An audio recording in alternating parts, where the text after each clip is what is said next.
దక్షిణ భారతదేశ భక్తి ఉద్యమకారుడు అయిన మధ్వాచార్య గురించి ఈ క్రింది వానిలో సరైన వాక్యాలను గుర్తించండి. ఆప్షన్ ఏ, కర్ణాటకలోని ఉడిపి సమీపంలోని పాడిక అనే గ్రామంలో జన్మించాడు. ఆప్షన్ బి, ద్వైత అనే కొత్త తత్వాన్ని ప్రారంభించాడు.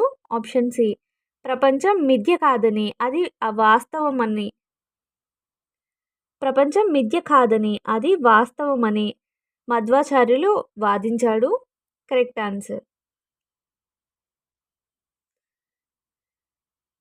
ఏబిసి అన్నీ సరి అయినవేనంటండి. Next question. అలెగ్జాండర్ లాగా ప్రపంచాన్ని జయించాలి మరియు మహమ్మద్ ప్రవక్తలాగా ఒక నూతన మతాన్ని స్థాపించాలి అని అనుకున్న చక్రవర్తి ఎవరు? ఆప్షన్ 1 కుత్బుద్దీన్ ఐబక్. ఆప్షన్ 2 జలాలుద్దీన్